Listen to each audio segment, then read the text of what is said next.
Avaruusolentojen sieppaamana olen ollut jo yli 1000 päivää avaruusmatkalla. Älkää ajatelkokaan väittävänne, että asia ei olisi näin. Tässä esimerkiksi todiste siitä, että Omicron Persei 8 planeetalta tulleet humanoidit ovat kaapanneet alukseni. He eivät kykene käsittämään ihmismieltä ja ovat luoneet tekoälyn. Se tutkii vangittujen käytöstä antaakseen neuvoja ihmisrodun orjuuttamiseksi.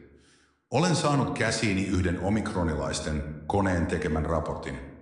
Jos kokeilette lukea tekstin tieteisfilmin metallisella robottiäänellä, vakuututte. Kaikki on niin kuin sanon. On pidetty diagnostinen keskustelu, jonka tavoitteena on ollut poikkeamien ennuste.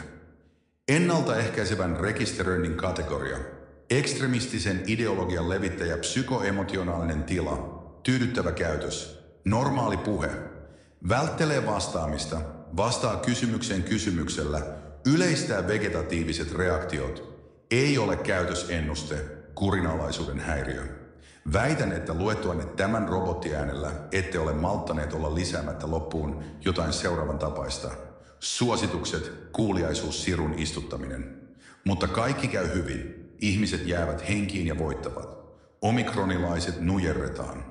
Ennen kuin heidän häijy-älykoneensa räjähtää, se sanoo: "Not bad for a human." PS. Palvon kaikkia tieteisfilmejä. Kuka sanoo ensimmäisenä, mistä elokuvasta tämä lainaus on? Pyydän vastaamaan hänelle mahtavaa ja lisäämään sydämen. Julkaistu Aleksei Navalnyin Instagram-tilillä @Navalny 25. päivä lokakuuta vuonna 2023. Tekstin on Instagram-kirjoituksesta suomentanut Päivi Kremenenko